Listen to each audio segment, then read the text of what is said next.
woke up in a lucid dream. Now we're hunting for the shards.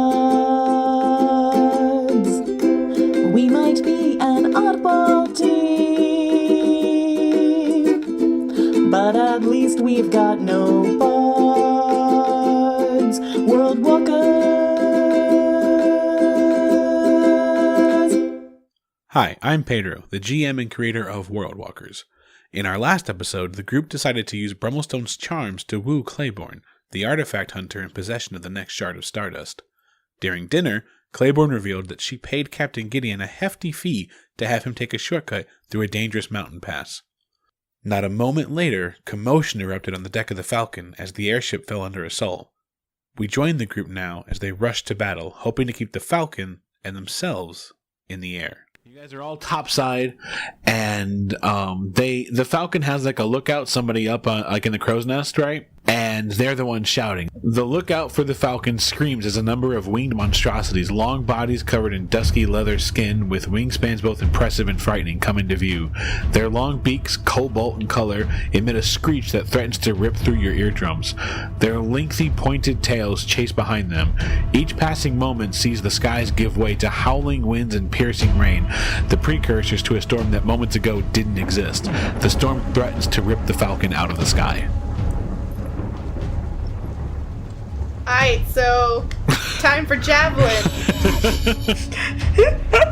Well, Captain Gideon sprints across the slick deck of his beloved ship, taking off to his quarters. On the way, he nods to several of his crew, and they rush their way over to a series of bolted-down crates on the side of the ship. They break heavy-looking keyrings off their belts and quickly open the crates. They reach inside and start to pass massive crossbows out to the rest of the crew. One of the crew members motions over to Vasa and takes off running towards you and hands you a small, thick leather pouch. He shouts over the storm. He says, "We use these to get up to the top for repairs. We don't have a lot. Use them if you have to." And then he turns around and takes off. Captain Gideon returns to the deck with his massive crossbow. He went down into his quarters to retrieve it. And he hears that crew member shouting that to you, like, use it if you need it. And he says, "No time for conservation. Get up there. Keep those things off the balloon before it's too late." And you can see those creatures are coming out of the sky and landing directly on top of the balloon. Vasa, well, first of all, Vasa, when she was running, she's like, finally, some action. But then when she gets the bag, she looks and she's like, "What do you mean?" As she looks inside, what does she see? There are a number of potions in there. They're all the same color, like a light sky blue. He has one more pouch, and he's sending it off to another group, and they take the pouch and they split the potions amongst them, and then they drink them, and they run and they jump off the side of the ship and they take off into the sky. yes! So Vasa says, "Hell no!" And she says, "Hey, Brummelstone, Brummelstone!" Yeah. And then Vasa, she points at the sky. She says, "Those people, these potions. This seems like your ballpark." There are also creatures coming down to the deck as well. So there's creatures up top threatening the safety of the balloon that keeps your ship in the air, and there's also creatures coming down below onto the deck. Vasa is like, she shoves into the hands, pats it, like, go. We got it down here. Yeah. Tin would want one of those potions because she knows how to fly. Oh. Yeah, and he would throw one to, I always forget her name. Claiborne? Claiborne. I've been so taken by her beauty. It was like, is this the trip you paid for? And he would toss her one as he downs one and runs off and jumps off the side. And then whoever else wants one, yeah. Yeah, so who's all taking potions? Tin, Brummelstone. Roberto does not want to. Okay. He's very scared. Yeah, Ertleby's gonna stay put on the. And wait, how many people are the crew taking the potions? Like Several. everybody? There was another set of them, and yeah, some of the crew jumped off the side and flew up. But are there any crew that's choosing to stay on foot? Oh yeah, there's a number of crew on the that are staying down here to protect the ship as well. And in total, how many blue potions were available in the pouch? In your pouch, there were 6. Huh. I mean, we don't have to fly high. We can just be mobile. We don't have to fly at all. Yeah, we could just have it on hand. Alright, well, Vasa would have palmed one just in case. Alright. Ertleby is staying on land Alright. Yeah, if Brummelstone would have taken, I guess, like, nodded to 10 and been like, we've made an excellent team so far, so yeah. High five while we're, like, in the air. Yeah, I just imagine we're, like, Peter Panning it up. Claiborne looks at you and nods and waits for you to drink your potion. Yeah, I down it. And then she drinks it at the same time. And yeah, once you take off, she's taking off too. This date just got interesting. So, beginning of the round, Vasa. Alright, she's gonna go for the nearest creature that is clawing its way onto the ship. Alright, she got a 10. So you pull your weapons out, you leap forward, and you connect with the first attack. Oh, really? Yeah. Okay, well, These let me are roll for large damage. creatures. Like when I say large, I mean they're like 10-foot long, lumbering winged beasts. Alright. Well, in that case, let's roll for damage. 6. And then let's see if the short sword attack hits. 19 on that, so obviously that's a hit. Yep. And the damage is a 1 on that. And then she's going to go ahead and use her sneak attack. So 1 plus 2. And not very good there. And then she's going to use her cunning action to leap back out of the way as far as she can. Yeah, you leap, you jump forward, and you bring your blades to bear. You tear it apart. It actually took significant damage from that, and you pull back. Huh. Alright, after that is Tin. Okay, I'm wondering if for the animal or the creatures that have landed on the balloon, if they're in any sort of formation that I can line them up. There are 2 that are lined up, yeah, but like right now you haven't. So you're jumping off the ship and flying? Yeah. Yes. So you run. I don't know, how do you do it? Do you just jump off, or do you just fly up, or? Yeah, I kind of do another like Pocahontas dive off the side and then just kind of. So you run, you jump, you Pocahontas dive, she goes over the side, and then you watch as Tin gracefully launches herself into the air.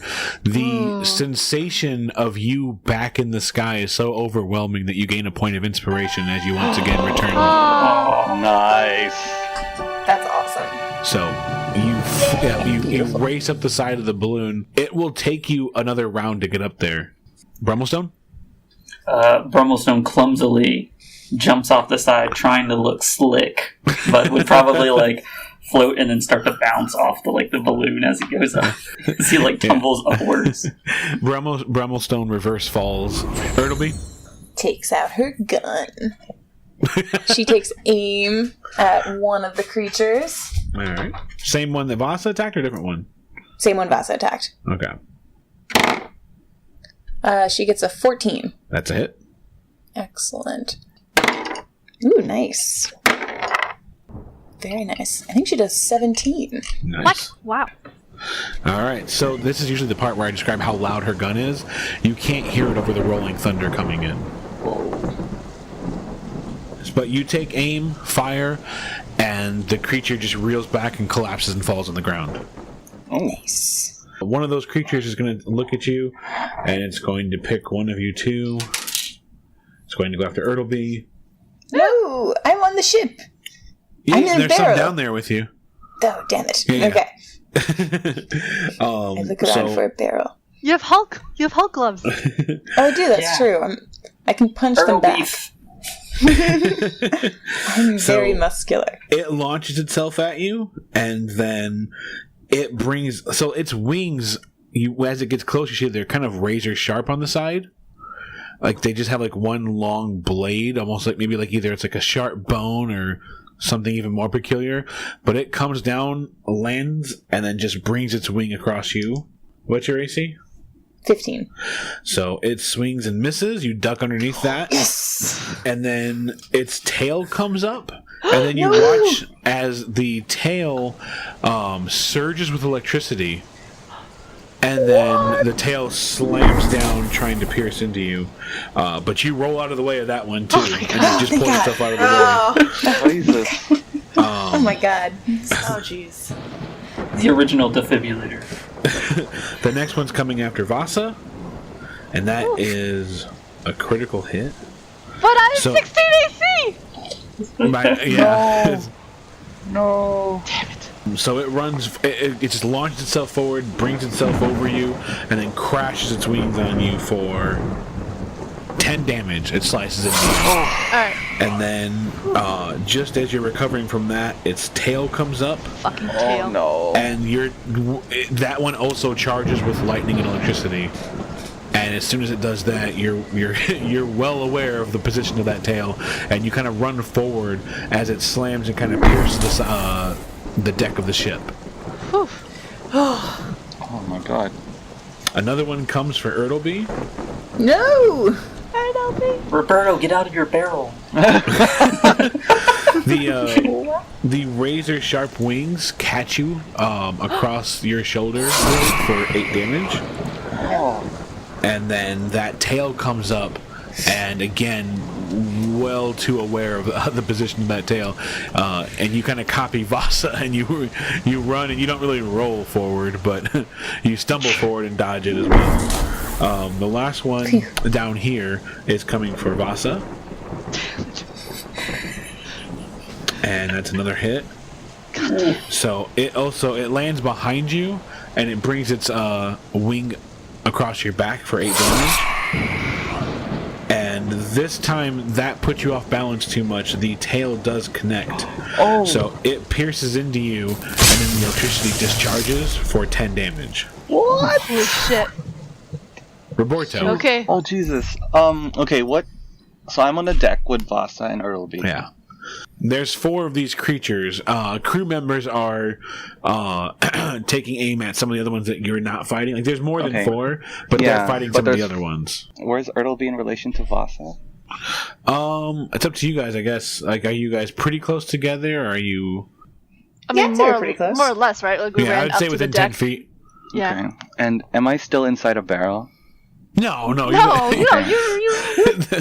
Okay, good. Just you joking left the about restaurant a while ago. All right. I was just wondering because I was wondering if I ran out and the barrel's still around my waist. That's up to you, I guess. That's your flavor. I don't want to. It adds 2 AC. The In barrel. my, in my haste, I forgot to remove the barrel, which is now around my torso. All right. I see that Roberto sees that Vasa seems to be having a lot of trouble. I run towards her and I yell, "Get down!" as I position myself between. I position myself between her and the bat creature. Yep.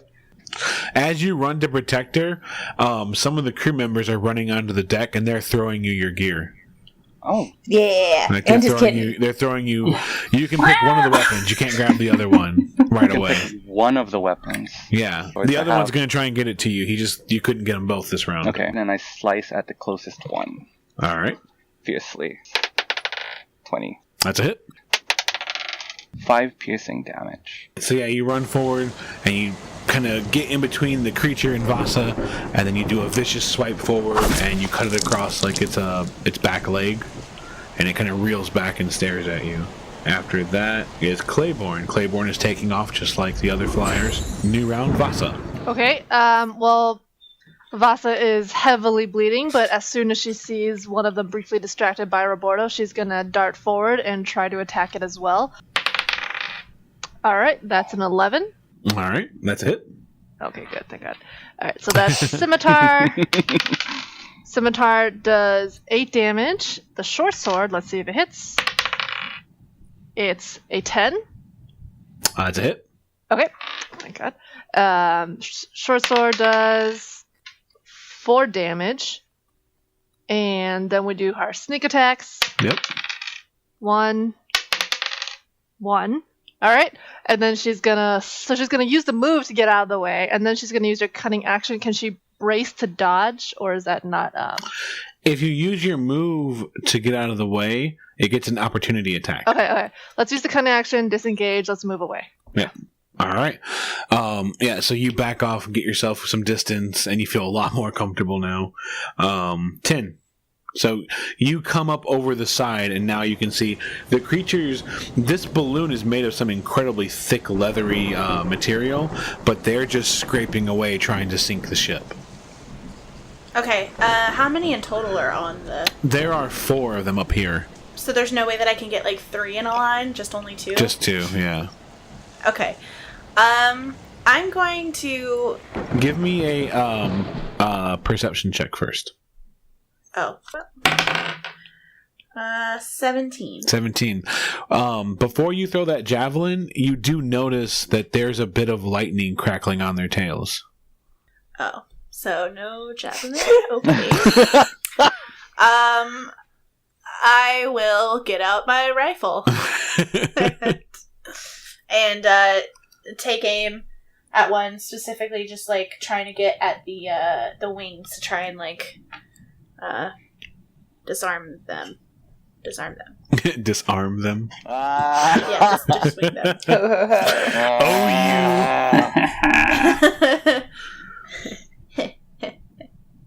Okay. Oh, right. So I guess I should roll that, huh? Yeah. I was just like standing there. All right. Wow, that was a terrible roll. 9. Oh, in total? Yeah. Oh, you're going to do a hard pass on that one. It was a 2. I'm gonna So, swipe left. you land or on the balloon, right. but maybe the balloon was too bouncy because it throws your shot off. Brummelstone, you have arrived. Ooh. Are any of them within like a 15 cube? I'm gonna try They're pretty spread out. Okay. And then give me a perception check as well. 11. Yeah, you can also see that their tails have a bit of lightning surging through them. I get what you're throwing down there.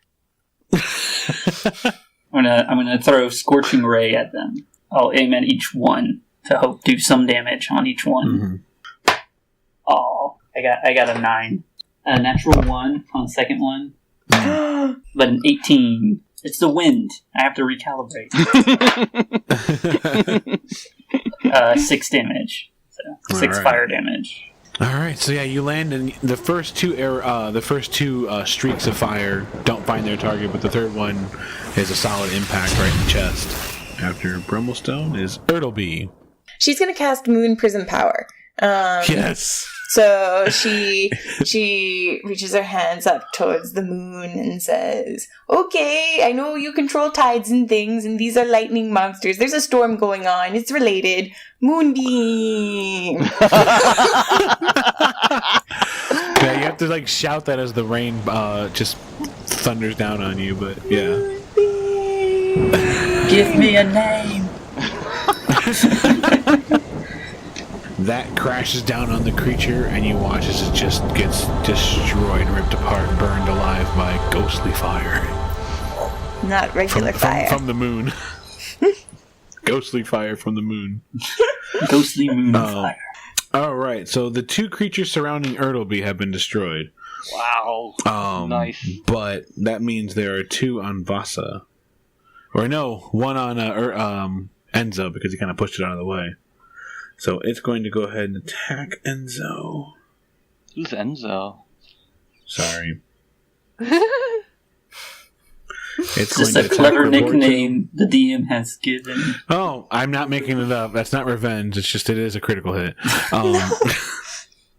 This is Enzo. Who's Enzo now? Who was Enzo? 16 damage as the wings slash into you.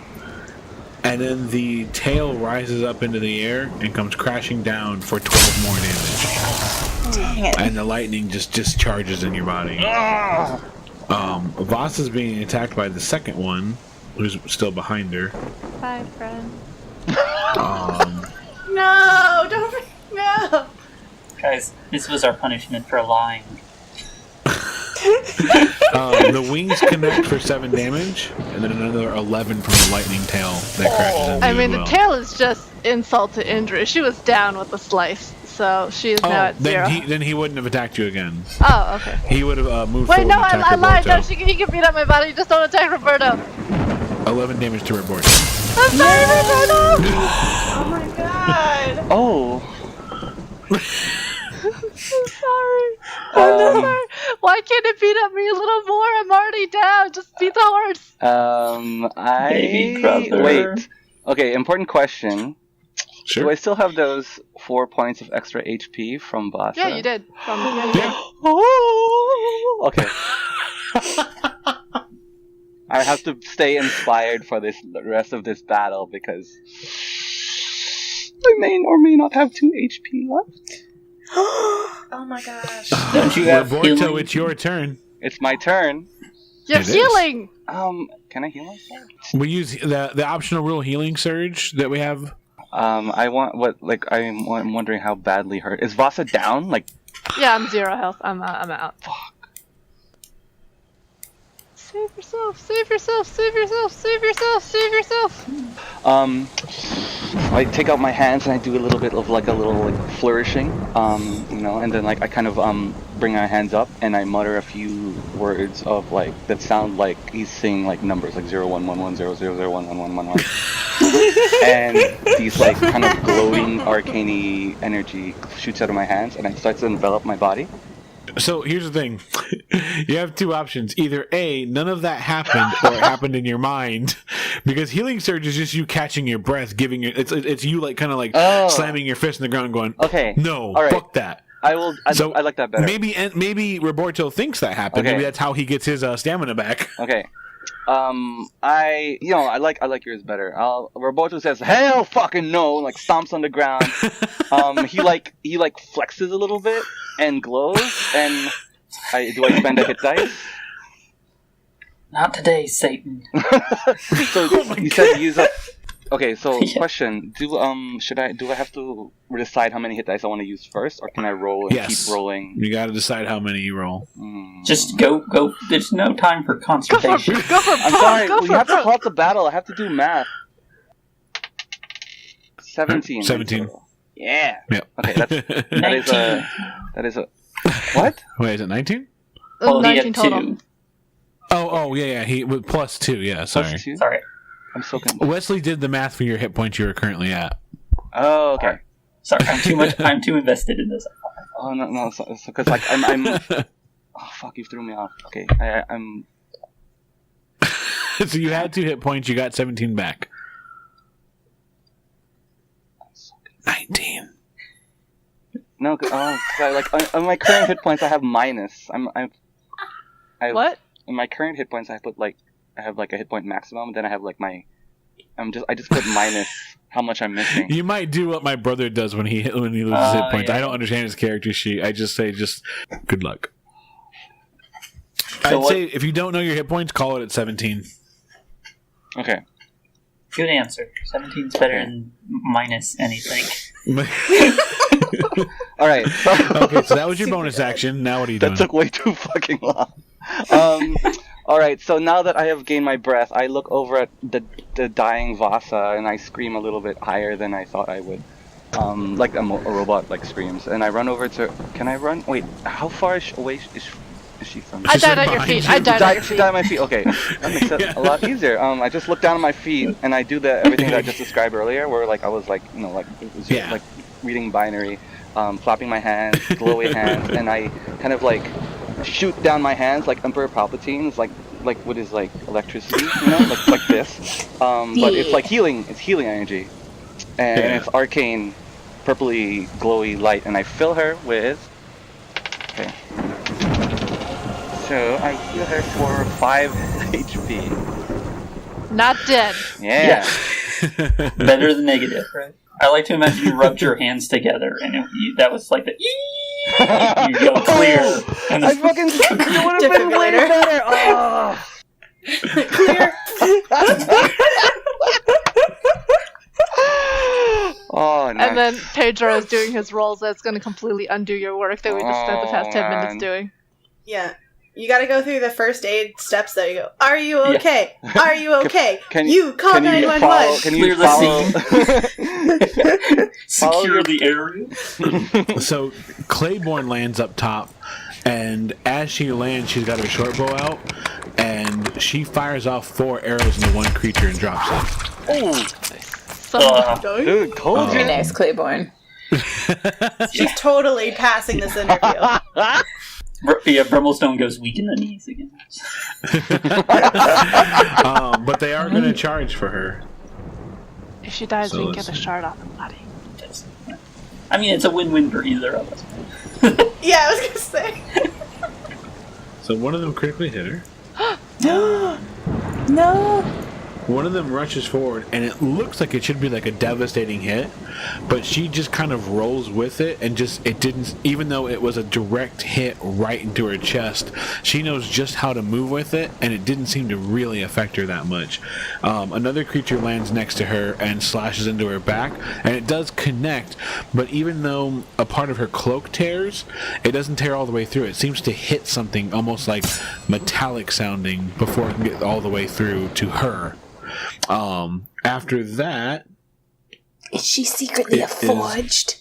Vasa's turn. Alright, Vasa comes alive and she's feeling like she just had 30 hangovers. But she's like, alright, I gotta get myself through this. So she, how many are alive on the ground? There are only 2 on the deck. Alright, well, she's gonna go for the one that was targeting Roberto. Alright, well, she summons herself up. Let's roll. First one is a plus 6, 14. Alright, scimitar power. 9 damage. That's her scimitar. Let's see if her short sword lands.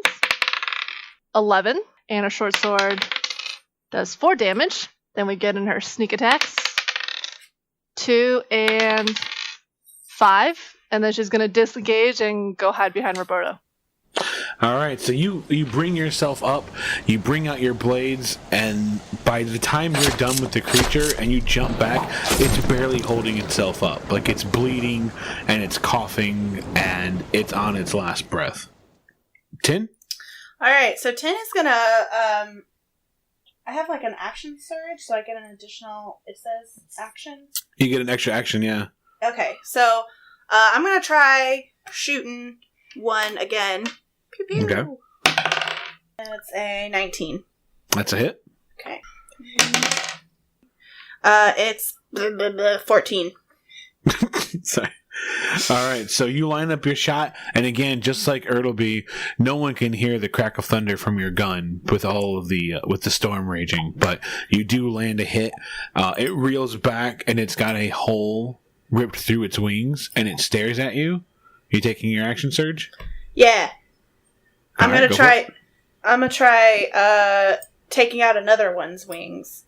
Oh, a different creature? Actually, you know what? Yeah, I'll just try and nail this one between the eyes. Okay. Alright. 11. That's a hit. Sayonara, sucker. It's a 11 plus 3, 14 again. 14. All right. So this shot connects, gets it right between the eyes like you wanted.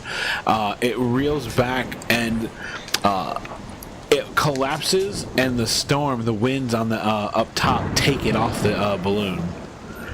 Which is obviously it's pretty cool for you, but it also informs you of what happens if one of you goes down. Your bodies get blown away and you never get recovered. It's okay. It's good. We Can got I- it. Top on the balloon, it's incredibly dangerous. If you if you drop, there's a chance the winds will take you. That's why. So be careful. But you guys are in good shape so far, so don't sweat it. Yeah. No pressure. Brummelstone? Yeah, and I'm sorry, Tin, you could move if you wanted to. I didn't know if you wanted to. I mean, I thought I was, for some reason, I thought I was just floating in the air, like shooting You at can. them. It's up to you. I presumed that you landed on the balloon, but you could have just stayed in the air and been like, nah, bitch. Yeah, that's what I was kind of imagining, like hella cool, like sniping from the air. Oh, nice.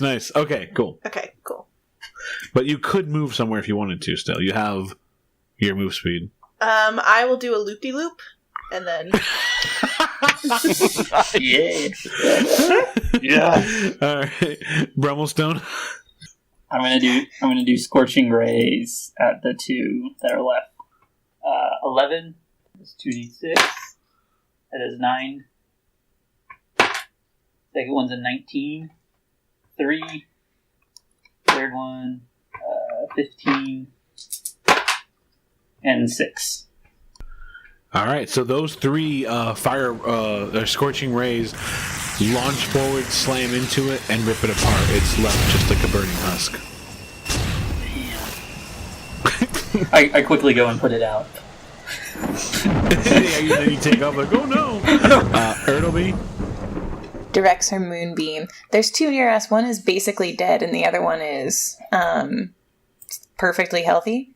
Okay, wait. They're not sitting... Like, the one isn't consoling. They're not like Romeo and Juliet monsters. And one's like, why? The healthy one's like over the injured one. Porque! So you're going after the damaged one? I'm going after the healthy one, yeah. With great confidence. She's like, there, move. Pass. All right, well, then you have to take half of my 2d10. Yep.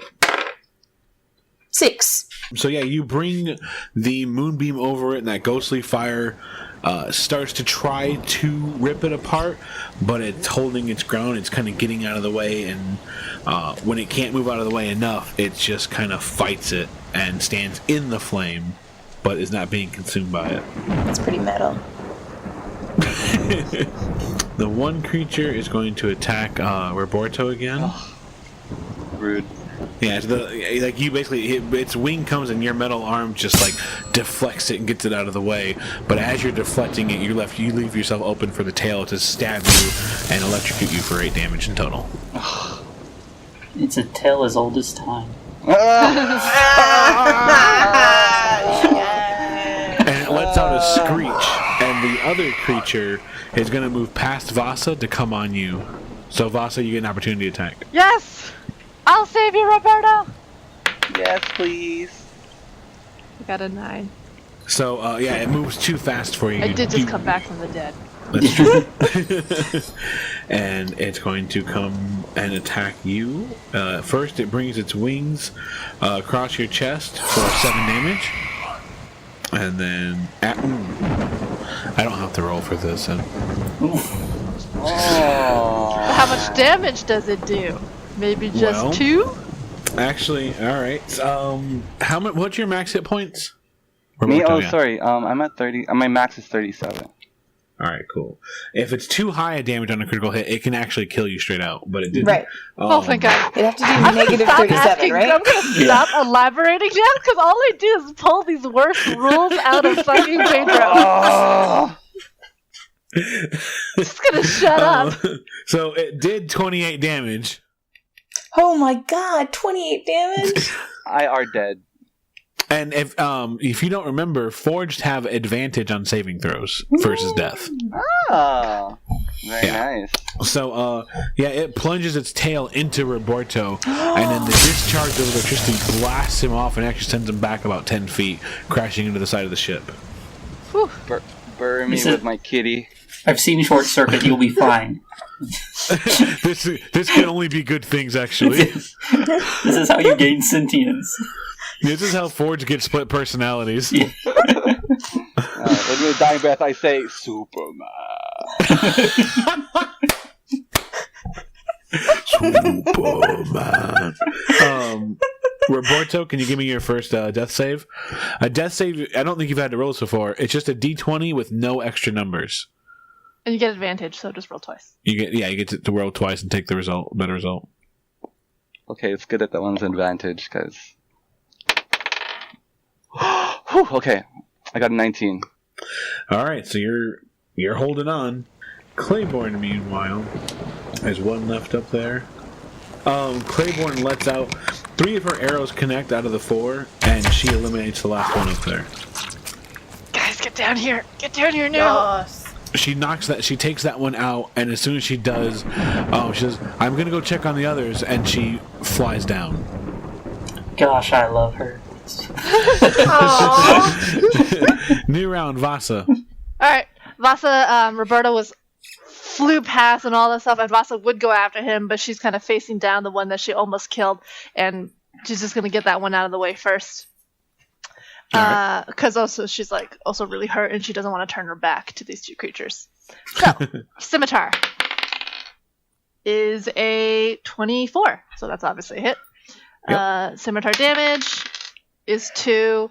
Let's go for 2 plus 4, so it's 6 damage actually. You kill it. All right, it's killed. Yep. Can I now? So you can move to attack the other one now. Yeah. All right. She does her thing. Now she goes for the other one, short sword. Yep. So you slash it across its throat, and then You land and take off towards the other one? Yep, and that one was, shit, that was a 9. 9? Alright, Yeah. so yeah, it saw that one coming. Oh, wait, no. It was a hit. Because it's 9 plus my dex and proficiency. Sorry, I messed it up. Oh, it was a hit. Suck on that, creature. Alright, so short sword lands damage is a 6, and then can she cunning action, can she sneak attack that one? Yeah, yep. Alright, even though, can she still do the 2d6 damage? Oh yeah, that's right, she can. Alright. Yep. 3, 1, alright, so additional 4 damage there, and then she'll do the whole evade and cunning action pullback. You bring your blade into this creature as well, pull back, disengage, get out of the way, and it's just staggering. It can barely hold itself up. 10? Alright, so I'll start flying down. Brummelstone, same? Yeah. Alright, Ertleby? Vasa didn't kill the other one, right? It's still hanging on a little bit? Correct. Okay. Moonbeam. To you! Constitution beats 14. Alright. Fail.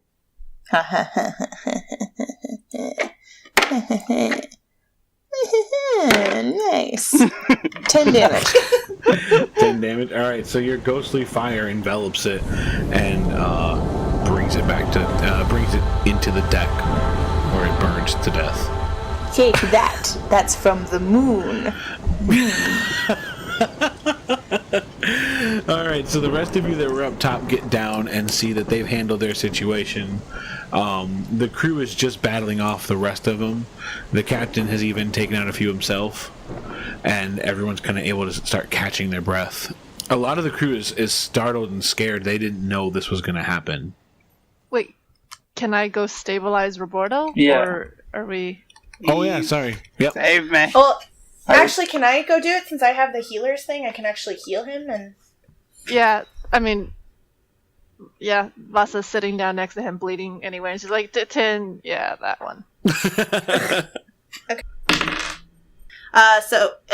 Math. 14. Nice, yeah. 14 hit points back for Roborto. Nice. Yay! I live. Thank you so much. Does anyone else need healing? Vasa raises her hand. Excellent. Okay, let's do this. Yep. Then I heal you for 11. And I'm done. Thank you.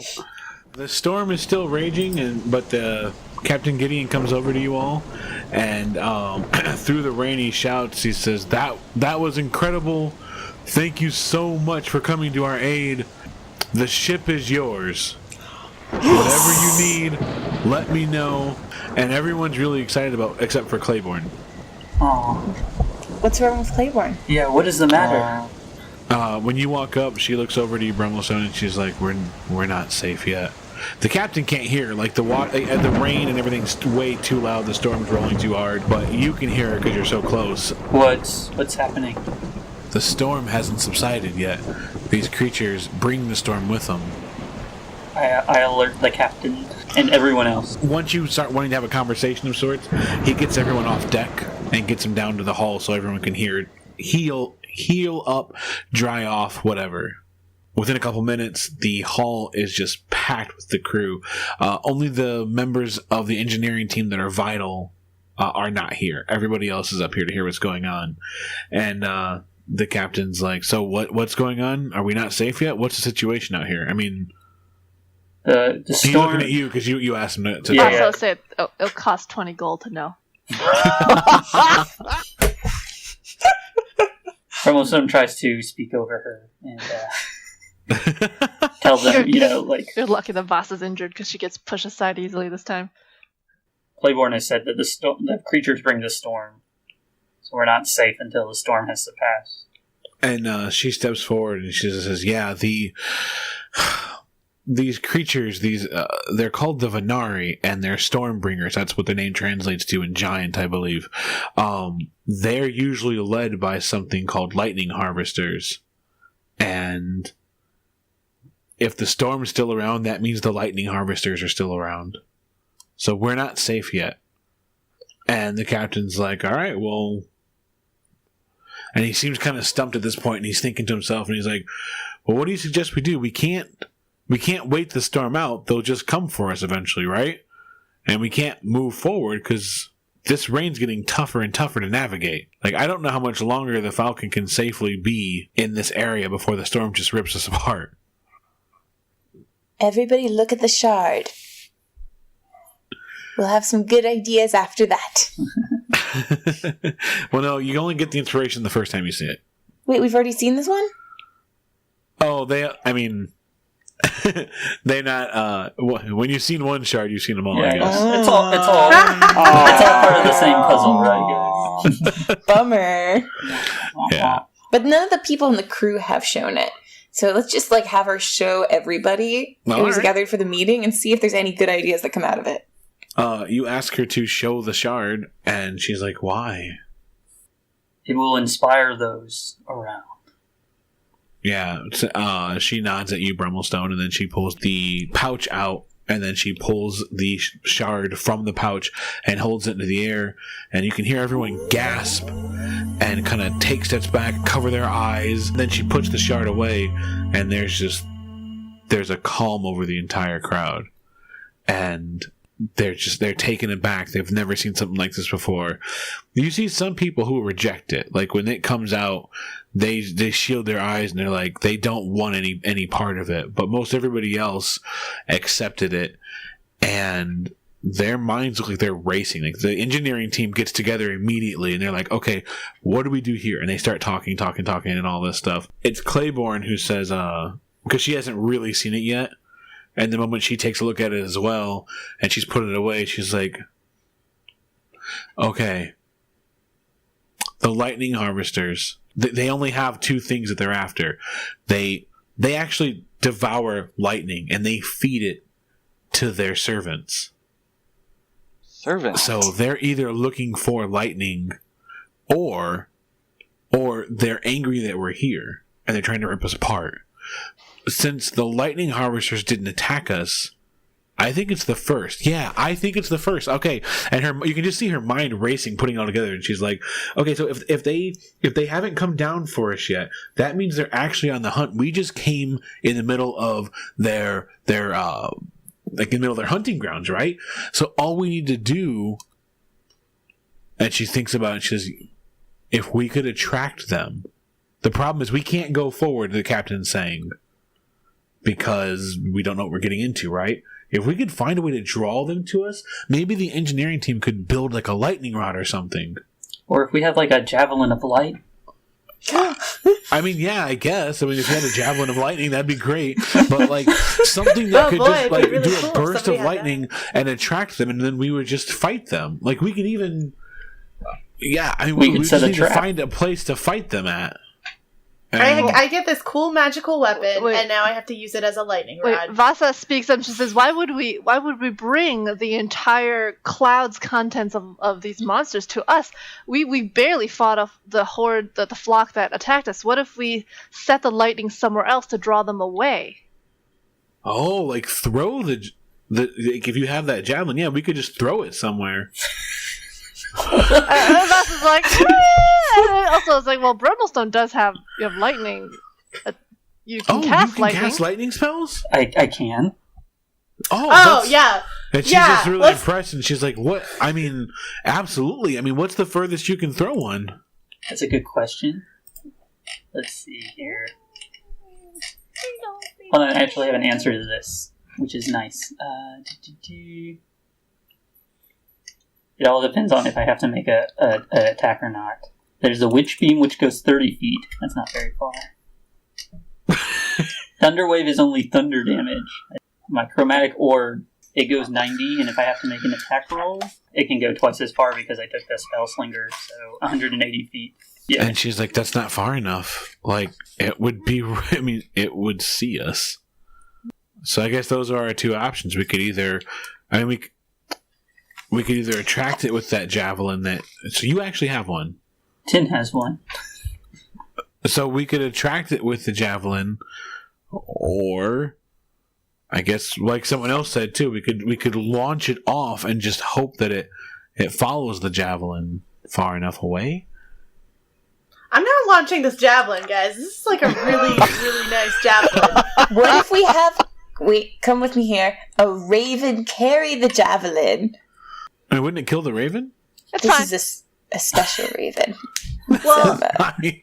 if his orb doesn't go far enough, then the javelin can't go far enough because it can only go 120 feet.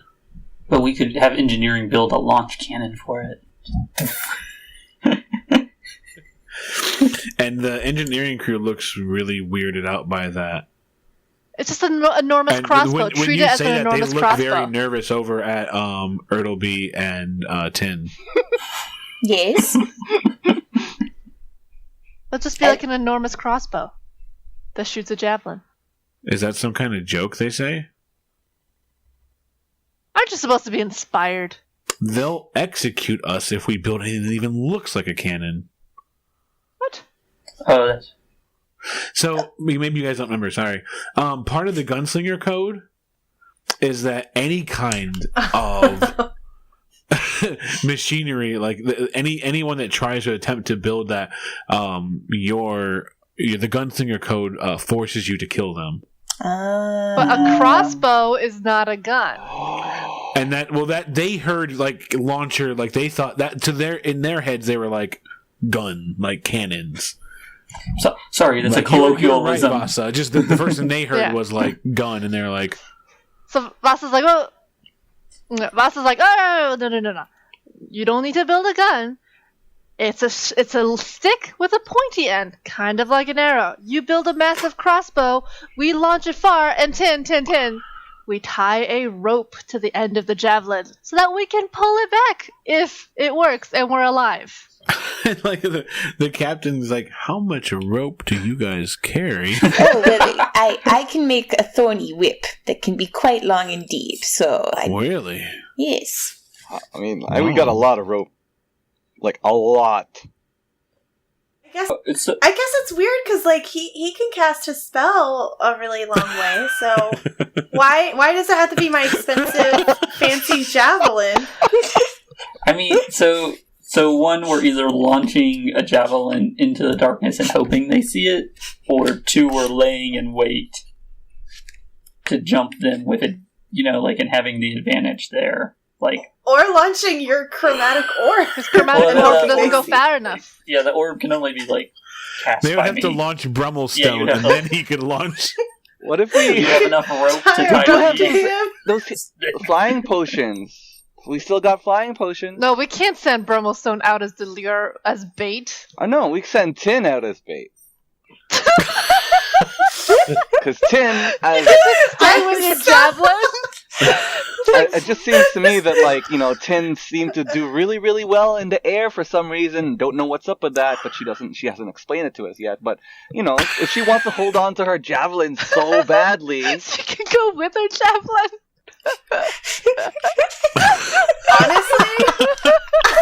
Honestly, I would do that. There you go! No, that's suicide. That's suicide. Claiborne says, I agree with Vasa. I think that's it's incredibly dangerous. I mean, like, even if we were to launch something far enough away, there's no guarantee they wouldn't turn around and find us later. Yeah.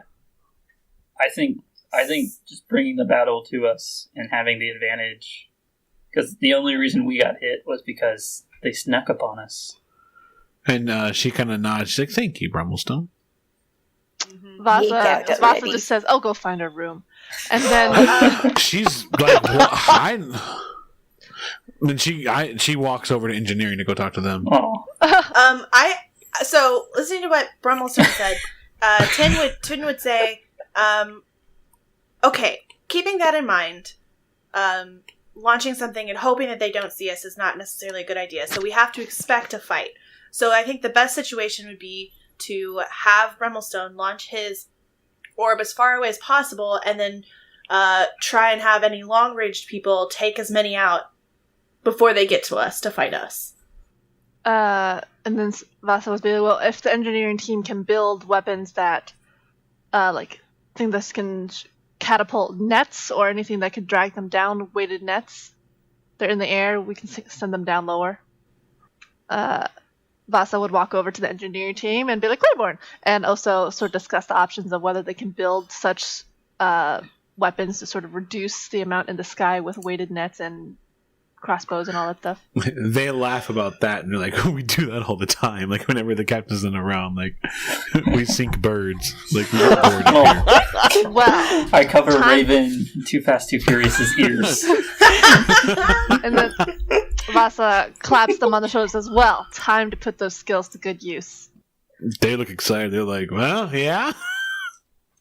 Yeah, so they're cool with that, and Claiborne's like, "So, what's the plan now? Are we gonna bring him to us? We're gonna bring him to us. We're gonna attack from distance. far. Yeah, and then if anything gets through, we'll let you handle it. No, I'm just kidding. I will smite them."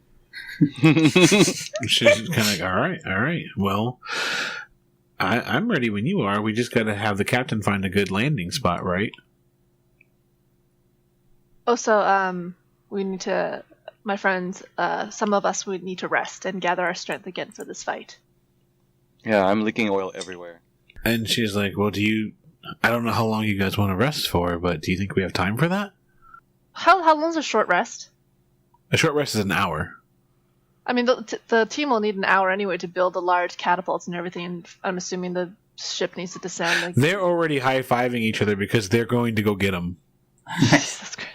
Like, Do we have any health potions? Or like, Can I roll my... Claiborne reaches into her pouch and she's like, I have two. Oh. Okay, I like this person. Yeah, I like her. Who wants the healing potion? She's just handing them over. Since we're not resting, Roberta would please love one. Alright, so she's handing you a potion. I think you've probably seen healing potions before, but this... It looks like you're staring into, like, the very depths of a sapphire. Did anyone take the second potion? Because they would have the same stats. well, no, we should just leave it with Claiborne. She seems like she might knows what she's doing. Taking care of your girlfriend. In the meantime, I mean, we can spare 10 minutes. Vasa gives a speech to at least a private circle about, we've been in tougher binds than this, and now we have a new friend, and she claps Claiborne on the side. Like, we will make it through this, and we will prevail. She blushes. Yeah. So that's +4, everybody. Aw, thank you. Thanks for listening to episode 22, Lightning Rod. If you want to keep up to date on news and new episodes, follow us on Twitter at WorldWalkersPod or Facebook at facebook.com/WorldWalkersPod. Thank you to our Patreon supporters who make this entire thing possible. Supporters gain access to early and exclusive episodes, live draw sessions with the Worldwalker crew, and more. If you're interested, head on over to patreon.com/WorldWalkers and check it out. I wanted to take a moment to thank Kevin MacLeod over at Incompetech.com for the music in this episode, along with Syrinscape, who provided the sound effects you heard. You can find them at Syrinscape.com. It's the ultimate romance. Yeah. She dies in his arms. Romeo and Juliet. Bromeo. Yeah. Romeo. I'll bury you in Coast of Oh my Honor. god. Oh. Okay. Real quick, I might be able to help you out on something. Oh, yeah? I don't cast spells like druid spells because I'm not a player, but I think Moonbeam is better than you might think it is. Okay, alright. Let me look at Moonbeam. Hang on. Actually, Ertleby doesn't do that. She just turns into a tree. Alright, so Moonbeam. No, never mind. I had a player misuse it in one of my games. What'd they do? We just played last week, and he was like, I'm going to use it to just scorch the area. And I was like, oh, cool, I'll look it up real quick. And I should have looked that up at that game. No, man. Forget that you just... No, I do a gigantic ring of moon, and they all die at the I end. bring the moon down. Nice. It's almost too hard to look away. Wow. So, you ready to write this down? Sorry, what? Do you want to write this down? I'm going to give you the stats for the potion. Yes, please, actually. Where do I write it? wherever you want to. Free will. Paper. I mean, I don't know what your sheet looks like. Sorry. Oh, I have a fog cloud spell. If we can cloak the boat in a cloud, or how conspicuous a giant floating cloud would be. Well, it's in the rain. The cloud will help obscure the preparations we have made. Well, she's like, I don't know that spell. Will we be able to see out of it? Roberto? Actually, I have to look that up because I'm sorry. I just wrote down like the actual like. No, that's alright. I just wrote that down. Fog. You create a 20-foot radius sphere of fog centered on a point within range. The sphere spreads around corners, and this area is heavily obscured. So I guess it obscures our vision as well. It also only lasts unless there's a moderate wind in the area. Moderate wind. It's still like a like a great storm? idea of you just being like perfect. Jesus. Oh man. Yeah. Someone just farts and it just flies away. Like dude, don't eat beans before the stealth mission, guys. You know, it was a good plan. I'm a little bit disappointed.